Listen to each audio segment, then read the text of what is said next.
인구 20여만의 작은 도시 경주.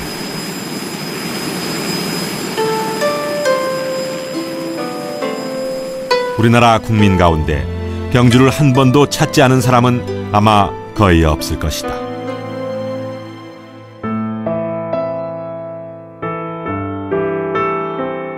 도시 전체가 살아있는 박물관으로 유네스코는 경주 전 지역에 걸쳐 있는 수많은 유적들의 가치를 인정해 역사유적지구라는 이름으로 모두 5개 지역을 인류의 유산, 세계유산으로 등재시켰다.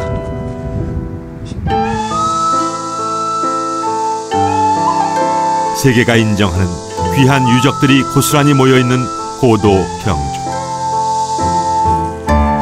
경주는 천년 동안 왕조를 이어온 신라의 수도 서라벌이다. 신라의 서라벌이라는 그 도시는 원래 작은 마을에서 출발해서 계속해서 이렇게 성장해 나갔습니다. 그래서 적어도 6세기경에는 그 도시 계획이 만들어져서 도시가 형성이 됐고, 그러므로써 7세기, 8세기를 지나면서는 뭐 세계적인 대도시가 됐다고 할 수가 있겠죠. 그 문화적인 수준이 아마 당나라의 장안성에 못지않은 그런 수준으로까지 갔지 않을까 그렇게 생각이 됩니다. 남아있는 유적이나 유물들의 그 모습, 그리고 거기에 들어가 있는 사상적인 요소, 뭐 이런 것들이 다 그런 걸 말해준다고 할 수가 있습니다. 천년왕국 신라의 기원은 서라벌에서 시작되었다. 사로국, 우리말로 서라벌이라 불리던 부족국가는 기원전 57년 고대국가로 성장한 뒤 676년에 이르러서는 백제와 고구려를 통합하는 대위협을 이루었다.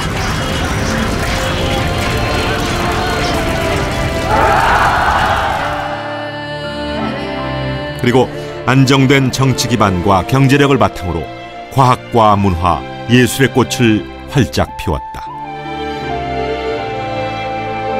신라의 중심인 서라벌은 7, 8세기에 이미 국제도시로 세계적인 명성을 떨쳤다. 같은 시대에 유명했던 동로마 제국의 콘스탄티노플, 이슬람 제국의 바그다드와 견주어도 손색이 없었다.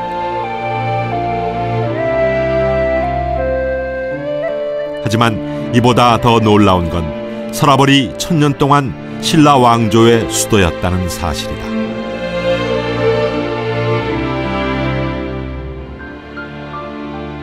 전 세계사적으로 보면은 한 도시가 1000년 가까이 소위 왕경으로 사용됐다는 것은 유례가 거의 없을 정도입니다. 대체로 보면 이스탄불이라든지 장안이라든지 이런 도시들은 거의 1000년 가까이 수도로서 역할을 했습니다. 했지만은 한 왕조가 한 도시를 1000년 가까이 그 왕성과 왕경으로 활용한 건 아주 특수한 사례라고 볼 수 있고, 세계사적으로도 연구할 만한 가치가 있는 그런 사실입니다. 이탈리아의 로마, 일본의 교토, 중국의 서안, 그리고 경주. 이 네 도시의 공통점은 천년 동안 한 나라의 수도였다는 사실이다.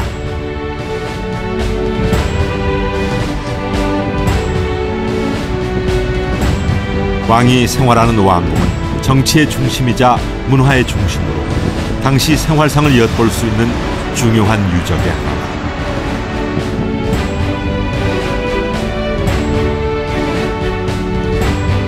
조선시대 한양, 서울에는 경복궁을 비롯해 창덕궁과 창경궁 등 5궁궐이 저마다 우아한 자태로 역사를 이야기하고 있다.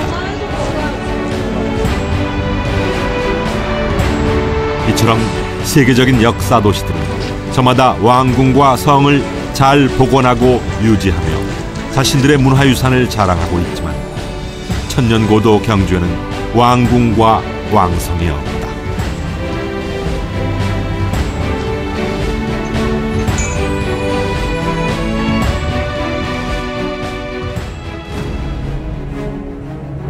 서라벌 왕성이었던 월성.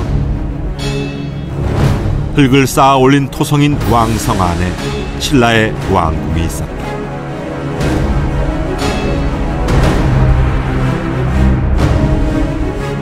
천년왕국 신라, 그리고 수도 서라벌의 진정한 참모습을 이해하기 위해선 그동안 우리가 무심히도 방치해온 월성을 제대로 보아야 한다.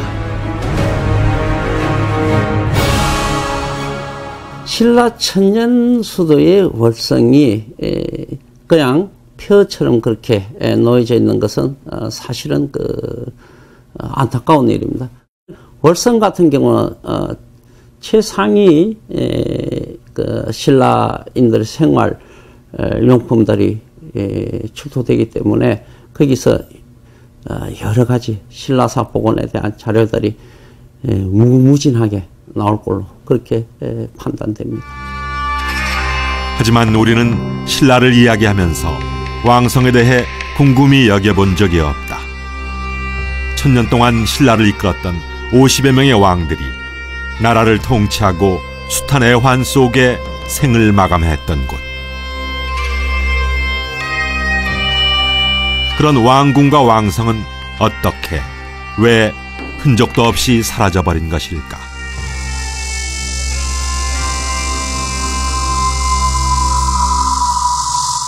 (935년) 신라가 망했습니다. 경순왕이 백관들을 거느리고 개성에 있는 그 왕건한테 항복을 해서 갔죠. 신라의 중심 세력들은 경주를 떠났습니다. 그 이후 신라의 왕성이었던 월성은 고려시대에 왕성으로 유지가 되질 않았던 것입니다. 그렇기 때문에 935년 이후 어느 누구도 고려나 조선시대의 어느 왕조에서도 신라 왕성을 유지할 생각을 하지 않았던 거죠. 그 과정에 신라 왕성은 완전히 폐허가 되고 땅속에 묻혔습니다. 월성의 흔적은 과연 어디에서 찾아볼 수 있을까?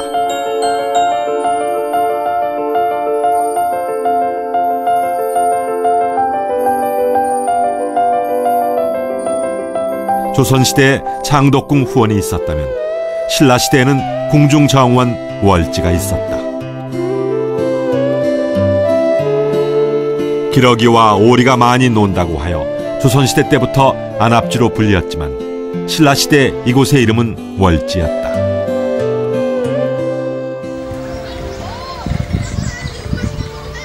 월성의 동북쪽에 자리한 월지, 그리고 그 옆에 서 있는 동궁.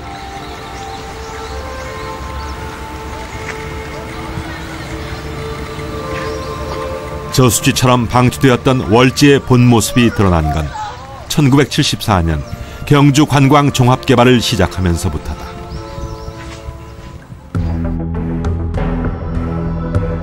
연못을 정비하기 위해 준설 작업을 시작했는데 이곳에서 대량의 유물들이 발굴되었다. 당시 우리 고고학계에선 일대 사건이었다.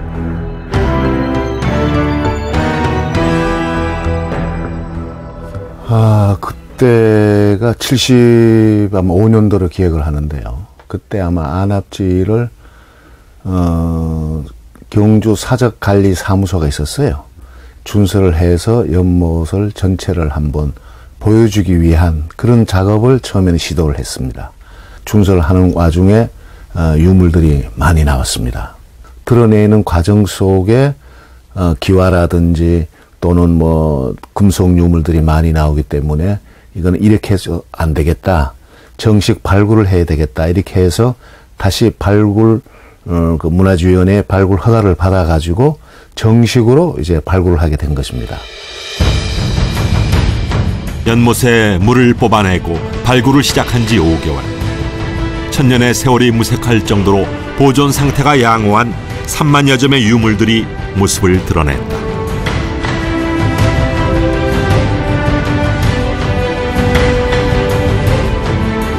현재 국립경주박물관에서는 월지관을 별도로 마련해 당시에 발굴한 유물들을 전시하고 있다.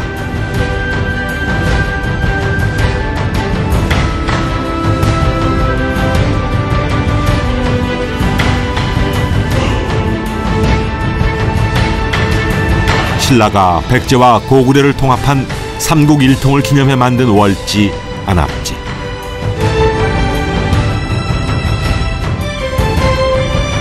이곳이 새롭게 조망되는 이유는 단순한 연못이 아니라 왕궁의 동쪽에 있다는 동궁이 건립돼 있었다는 사실을 발굴을 통해 뒤늦게 알았기 때문이다. 연못의 구조와 발견된 유물들로 미루어 볼 때 월지와 동궁은 왕과 왕족이 여흥을 즐기는 장소인 동시에 외국의 사신들을 맞이하는 접대 공간이었다.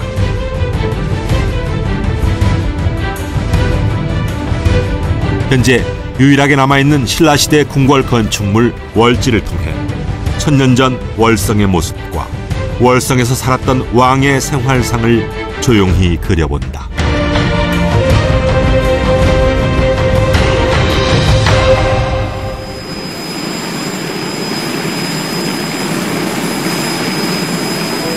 삶과 죽음이 공존하는 도시 서라발.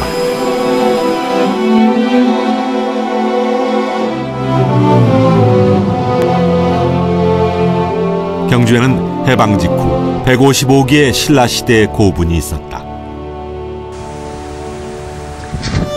일제강점기인 1941년 조선 총독부 박물관에 근무하던 일본인 고고학자 노모리 켄이 당시 분구가 남아있던 고총과 고분 155기에 개별 호수를 부여하고 지도에 남겼다. 그러나 70여 년이 지난 지금 봉분이 제대로 남아있는 것은 65기뿐으로 절반이 되지 않는다.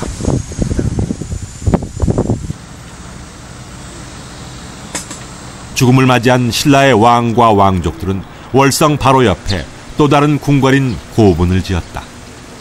그리고 그 속에서 저승의 삶이 이어진다고 굳게 믿었다.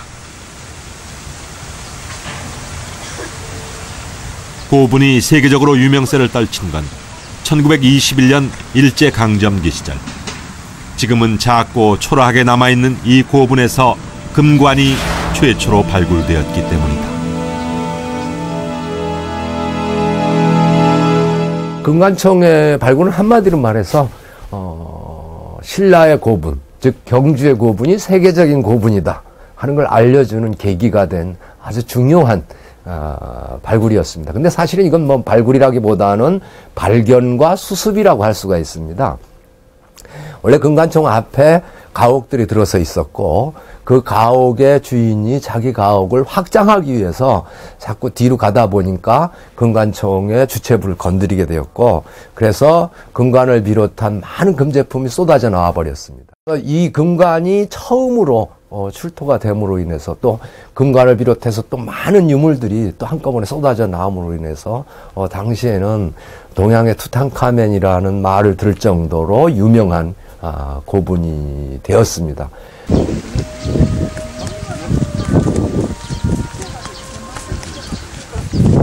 그렇게 50여 년이 흐른 1973년 우리나라 역사상 처음으로 공식적으로 고분을 발굴하게 된다. 그런데 여기에는 숨겨진 일화가 하나 있다.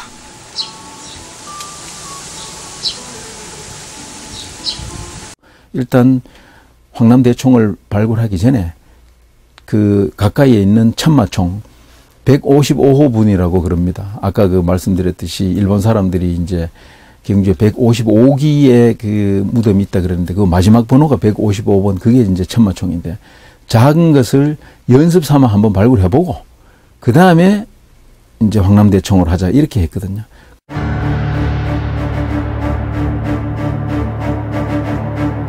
황남대총을 발굴하기 전 시험 삼아 들어가 보았던 155호 고분. 그런데 이곳에서 상상 이상의 유물들이 모습을 드러냈다.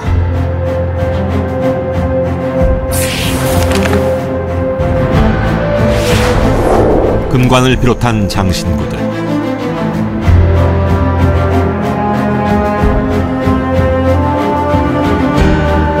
그리고 자작나무 껍질 위에 그려진 말의 그림. 당시 발굴에 참여했던 김정기 전 국립문화재연구소장은 천마도를 발견했을 때의 심정을 이렇게 회고했다.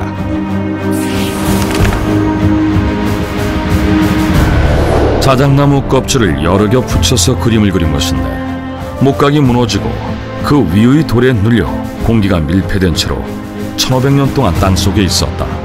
보는 순간 발굴해서는 안 될 유물이라는 생각이 들었고 잘못하다가는 내가 죽을 것 같았다.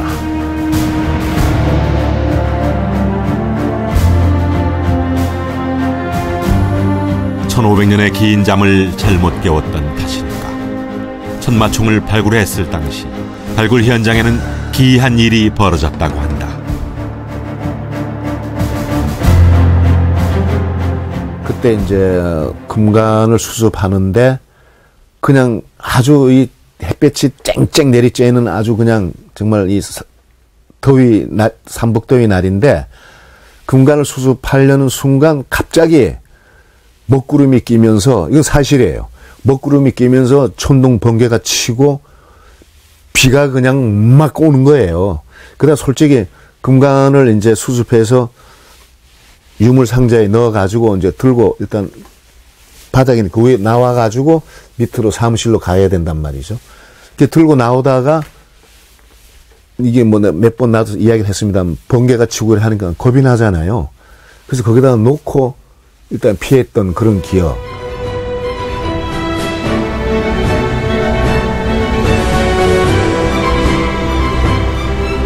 고분의 유물들은 신라의 역사와 왕들의 생활상을 연구하는 데 귀한 자료가 되고 있다.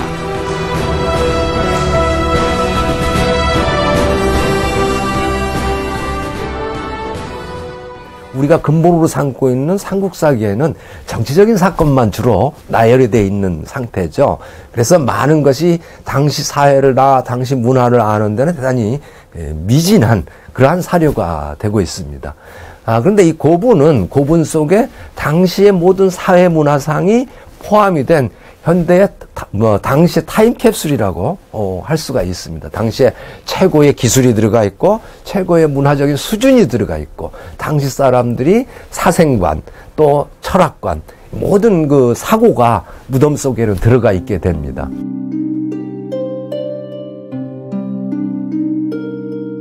하지만 발굴된 고분들을 보면서 한 가지 안타까운 마음이 든다.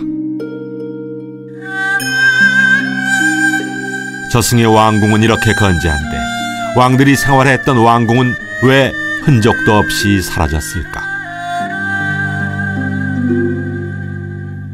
건축물은 사라졌다고 하지만 과연 땅 밑에는 얼마나 많은 유물들이 잠들어 있을까? 월성의 모습이 더 궁금해지는 이유다.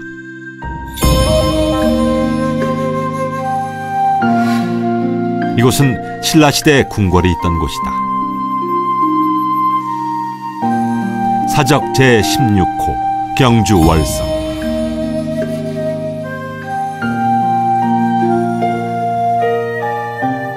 지형이 초승달처럼 생겼다고 해서 반월성 또는 월성으로 불렸다. 신라 왕들의 영역의 세월이 잠들어 있는 월성은 101년부터 935년까지 파사왕부터 경순왕까지 50명의 왕이 살았던 왕궁이 있던 유서 깊은 곳이다.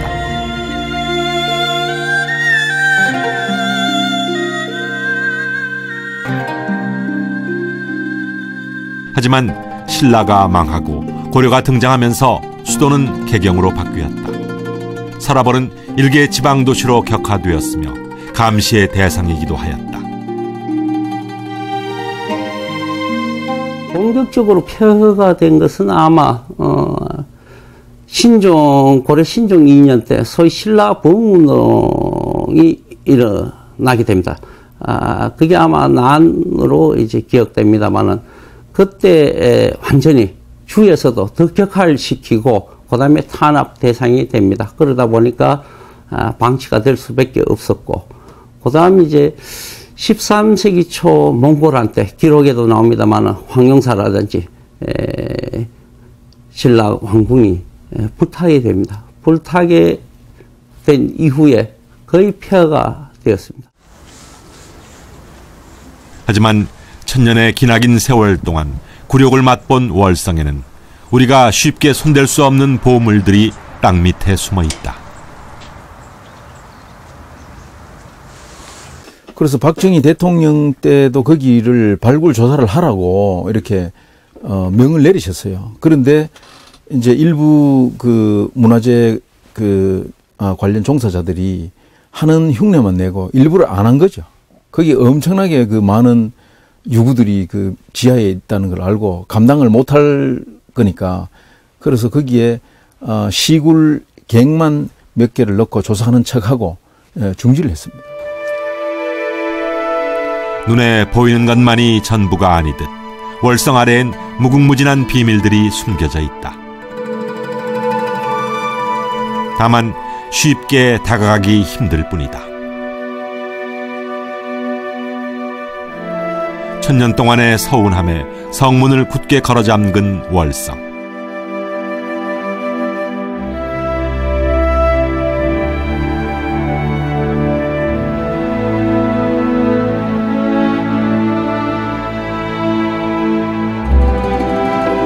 그 속으로 들어가기 위한 과정의 하나일까?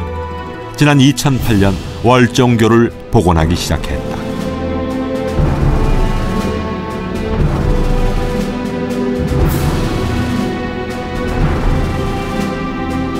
서라벌 귀족들이 생활하는 왕경과 왕성을 이어주는 다리 월정교는 월성의 남쪽을 끼고 도는 남천을 가로질러 길이 60m, 폭 13m에 달하는 국내에서는 보기 드문 누각형 다리다.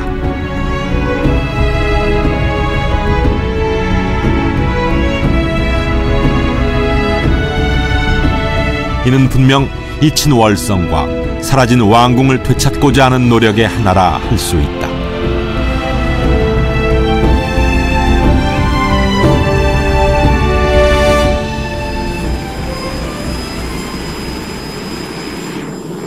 (1984년) 정부에선 월성과 월지, 계림, 첨성대를 하나로 묶어 월성 대공원을 만들 생각이었다. 이런 계획 아래 월성의 외곽을 조사하던 중 해자를 발견하게 된다.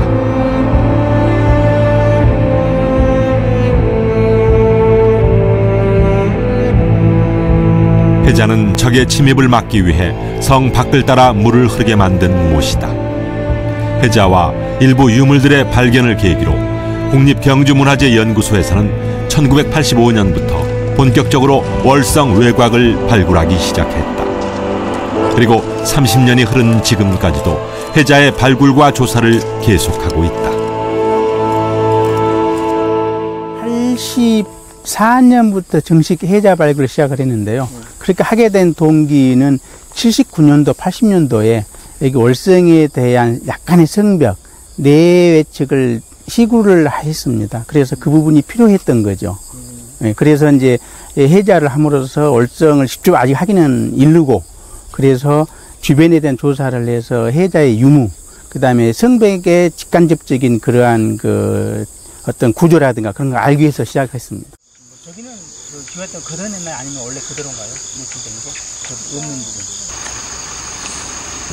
해자를 발굴하면서 기와와 토기 등 9만여 점의 유물들이 함께 발견되었다.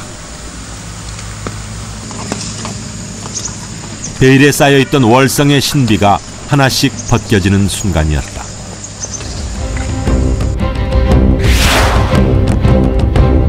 그 중에서도 왕명이나 행정문서의 내용이 담긴 목간을 발굴한 건 값진 수확이라 할 수 있다.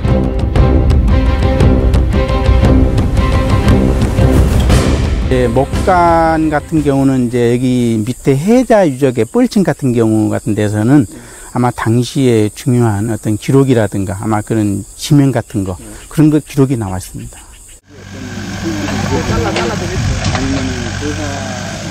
해자 발굴을 통해 얻은 가장 큰 성과는 그동안 문서에서만 언급되었던 월성의 존재를 두 눈으로 확인하고 증명했다는 것이다.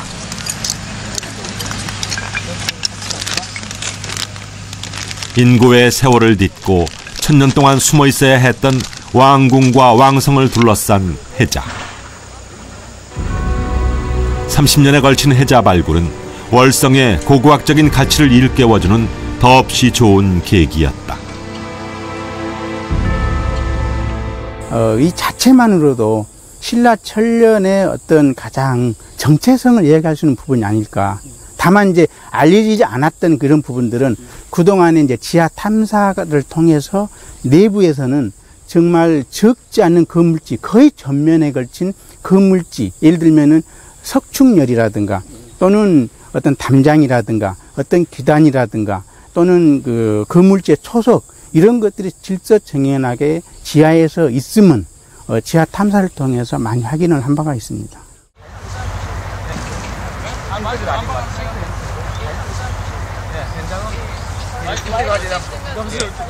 해자 발굴과 월지, 동궁, 그리고 월정교의 보관. 지금까지의 모든 일들은 월성 발굴을 위한 준비였다고 해도 과언이 아니다.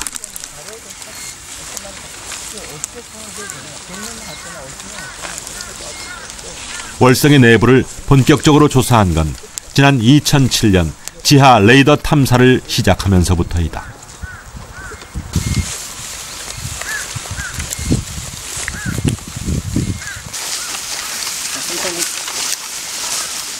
무작정 발굴하기에 앞서 어떤 유물들이 땅속에 있는지 레이더를 통해 사전 조사를 하게 된 것이다. 속도대로. 그렇죠. 여기서부터가 진짜입니다.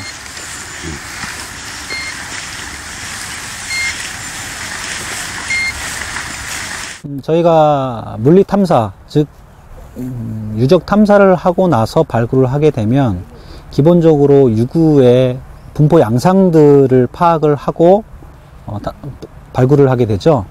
비교를 하자면 병원에서 수술을 하는데 엑스레이라든가 CT, MRI를 촬영을 하고 사전에 그 환자의 상태를 알고 수술하는 것과 그렇지 않고 아프다고 바로 수술하는 것과의 차이라고 말씀드릴 수가 있습니다. 즉 발굴을 하기 전에 기본적인 매장 문화재의 분포 양상들을 사전에 파악을 하고 체계적인 발굴 계획을 수립을 한 다음에 발굴을 하게 되면 그렇지 못할 때보다 상당히 시간적인 절약,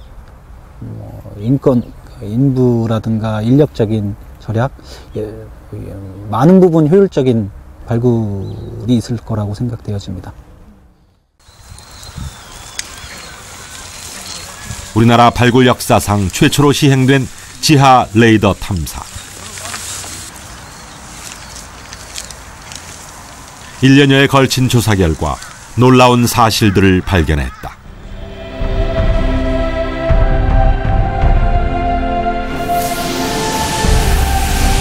(11만) 제곱미터가 넘는 월성 안에 동쪽 끝부터 서쪽 끝까지 다양한 종류의 건물들이 빼곡히 들어있었다는 사실을 밝혀낸 것이다.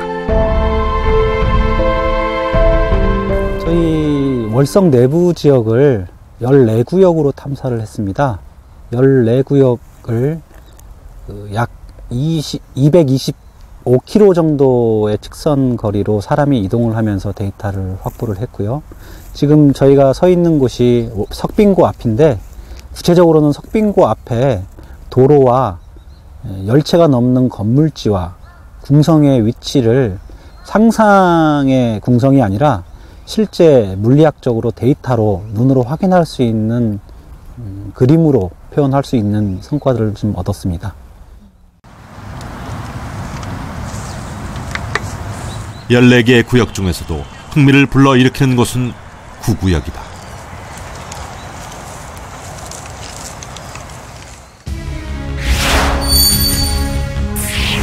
석빙고의 남동쪽에 있는 9구역은 건물터가 가장 많이 발견된 곳으로 월성에서 제일 큰 정자가 있었을 거라 추측되고 있다. 건물터의 흔적이 얕은 곳은 지표에서 불과 10cm 바로 아래에서부터 나타난다. 맨손으로 조금만 파보면 쉽게 초석이 드러날 정도로 유구가 생생하게 남아있다.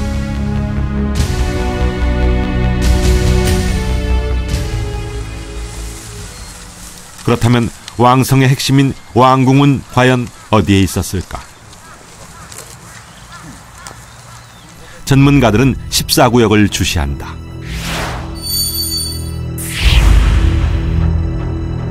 건물의 초석이 질서정연하고 동서로 긴 직사각형 건물터가 복잡하게 중복되어 있어 왕이 진물을 보던 건물이 아니었나 예측하고 있다. 중심 건물로 추정되는 건축물은 가로 12m, 세로 16m 크기이며 이 초석 바로 바깥으로 가로 15m, 세로 23m의 초석이 중복되어 남아있다.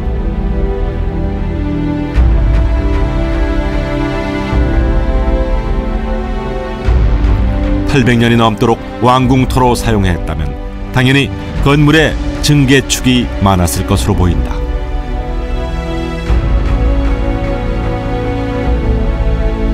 특히 14구역은 서쪽 1구역보다 15m에서 20m 정도 지형이 높아 왕성 내부를 전체적으로 조망할 수 있고 동궁이 있던 안압지와도 가장 가까운 곳이다.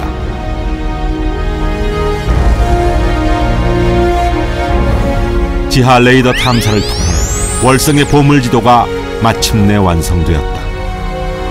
흔적도 없이 사라졌던 월성의 옛 모습을 땅 위에 선명하게 그릴 수 있게 되었고 화려했을 서라볼 왕궁을 상상해 볼 수 있게 되었다.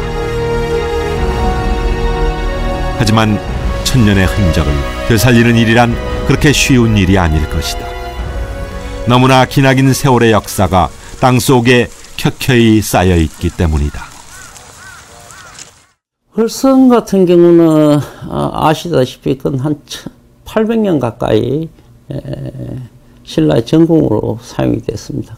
소위 중첩된 그런 궁궐 건축물 같은 경우는 굉장히 신중히 조사 계획을 세우지 않으면 실패할 확률이 굉장히 높습니다.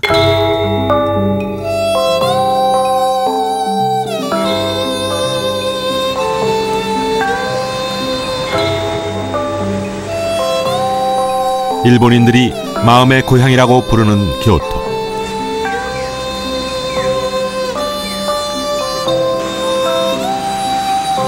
(794년부터) 약 1100년 동안 일본의 수도였다.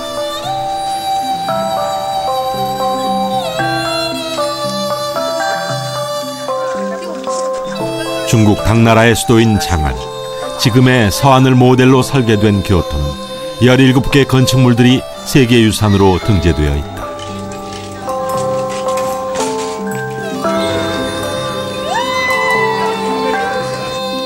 그리고 해마다 5천만 명의 관광객들이 이곳을 찾아 갈수록 위축되고 있는 우리의 경주와는 좋은 대조를 보이고 있다. I think the Kyoto is a very historical place. It's the 1600 historical sites from what I've been told, and you get a wide variety of cultural experiences. You've got the Shinto experience, the Buddhist experience, you've got the samurai experience, the geisha experience. So there are a multitude of things to be seen here. 今日この着物姿なんですけど、これはやっぱり京都だからこれをちょっと着物を着てみようというそれがあったんですよ。あ、そうですそうです。京都だから彼女が誘っていただいて、はい、着物で歩こうとなりました。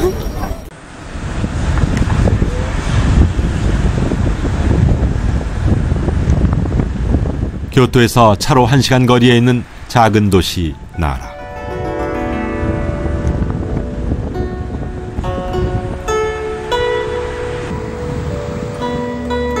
이곳엔 710년부터 794년까지 왕이 머물던 평성궁이 있다.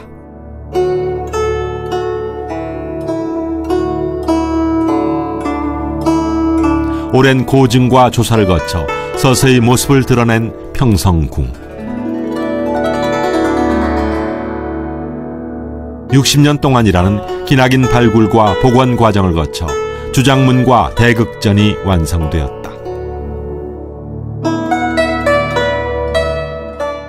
平城宮跡が、今では一部なんですけれども、史跡に指定されているのは1920年代のことなんですけれども、その史跡整備に伴って、非常に小規模な調査というのは何回かありました。ですけれども、世界大戦、第二次世界大戦がありまして、その戦争の間を挟んで、50年代にそこの大極殿の裏ですねに農道を作るというんで、農道を拡張するという工事の時に初めて本格的な発掘調査が行われまして、そのすぐ後に1955年から奈良文化財研究所が発掘調査を始めて、今に至るまで、約60年弱ですかね、ずっと少しずつ発掘調査を計画的に進めている状況です。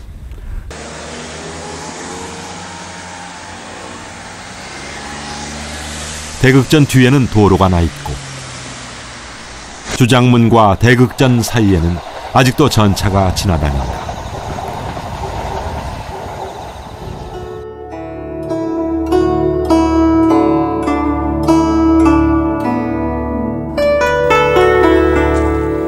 열악한 환경에서 시작된 평성궁 복원 사업. 하지만 나라문화재연구소 사람들은 인내와 끈기를 가지고 복원을 진행하고 있다.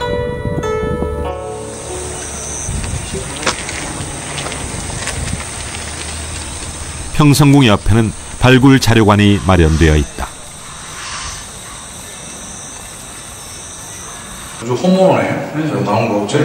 정갈하게 전시된 평성궁터의 유물들. 이곳을 찾는 사람들에게 생생한 역사를 전달하고 있다.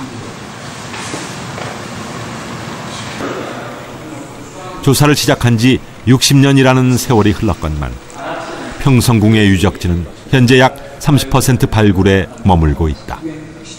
앞으로도 더 많은 시간을 두고 조심스럽게 발굴과 정비 작업을 병행할 계획이다.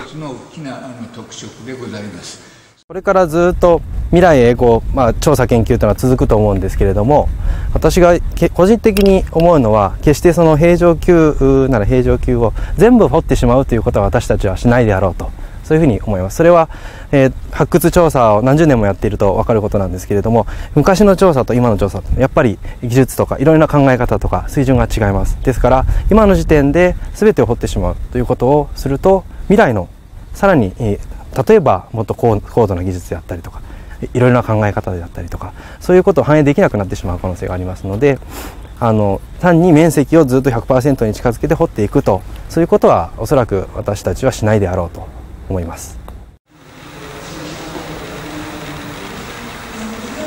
그동안 우리는 문화재에 대한 발굴 복원 과정에서 너무나 많은 시행착오들을 겪어왔다. 이는 수많은 전문가들이 한결같이 지적하고 있는 이야기다.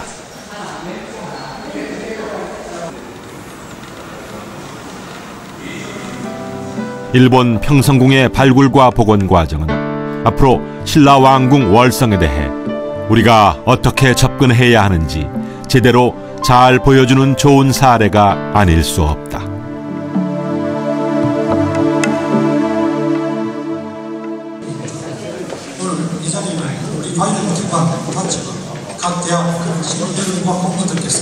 천년수도 설화벌 왕궁 월성.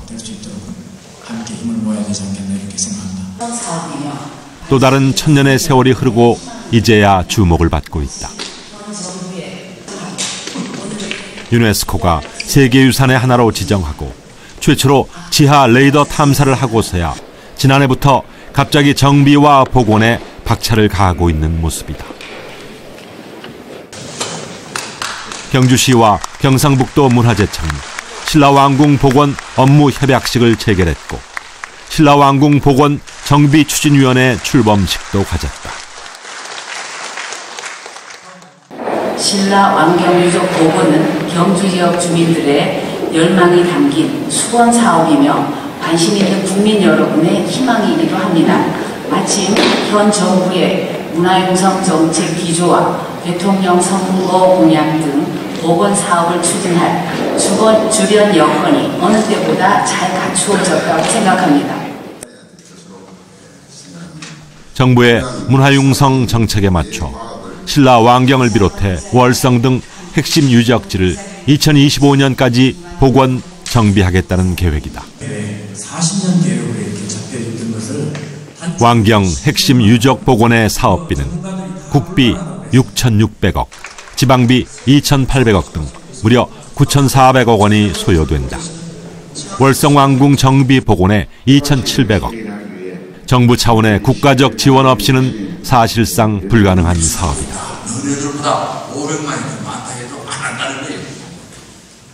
예산 문제도 문제지만 다른 한편으론 왕궁 복원에 대해서는 성급한 계획이라는 우려의 목소리가 벌써 나오고 있다. 이 천년의 수도라는 것은 천년 동안 당시에 최고의 문화적인 수준을 유지를 했다는 의미가 아니겠습니까? 근데 그것을 성급하게 해서 무엇을 만든다든지 무엇을 해놓는다든지 이렇게 함으로써 잃어버릴 염려가 상당히 많습니다. 과학은 계속해서 발달을 하고 있습니다. 이게 발달되는 과학에 따라서 당시의 문화를 복원하는 것도 상당히 수준 차이가 나오게 됩니다. 지금 복원해 놓은 것은 100년 후에 가면은 엄청나게 잘못된 그러한 복원이 될 수가 있습니다. 15년 후라고 하면은 제가 보기에는 시간이 너무 촉박합니다. 그래서 우리 속담에 빨리 먹는 밥이 취한다라는 그런 얘기 있거든요. 예를 들어서 숭례문 같은 경우에도 불탄 이후에 너무 빨리 이렇게 너무 어떤 우리가 보기에는 너무 정치 일정에 맞춰가지고 이렇게 하다 보니까 뭐 이상하게 나무도 뒤틀리고 뭐 이래저래 가짜 나무도 들어오고 또 그런 와중에 또 아까운 사람 한 사람 그냥 잃어버리고 그런 현상이 발생하거든요. 월성의 발굴과 복원에 대해서는 다른 접근도 필요하다고 얘기하기도 한다. 그동안 월성 관련해서 발굴된 자료들도 아주 많지는 않지만 없지 않습니다. 이런 것들을 통해서 월성 박물관이라는 걸 하나 만들 수도 있겠습니다. 이 과정에 필요한 게 뭐냐면 이 스토리텔링이라고 생각합니다. 유물이 많지 않아도 신라 왕성이 가지는 기능에 대해서 스토리텔링을 해서 설명을 할 수 있고 사람들한테 그렇구나 하는 그 느낌을 가질 수 있도록 해주는 역사 만들기 작업이 또 필요한 것이죠. 그 다음에 그런 작업을 하기 위해서는 신라 왕성연구소라든지 신라연구소라든지 좀 더 포괄적으로 얘기해갖고 이런 것들을 만들 필요가 있지 않나 생각됩니다.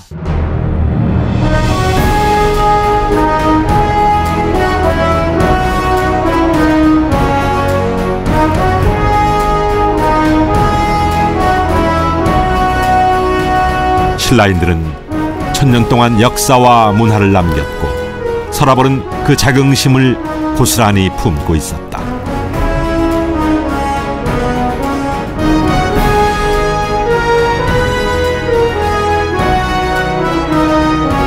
무관심 속에서 오랜 세월 폐허처럼 방치되었던 월성.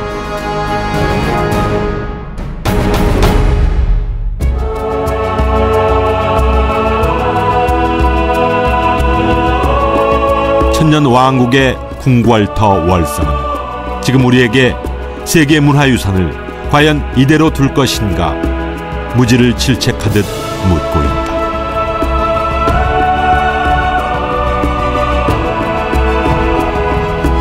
경주에서 사라진 왕궁을 찾아내고 잊힌 왕성을 기억해내는 일은 세계유산을 지키고 가꾸기 위해 우리 모두가 해야 할 일이다.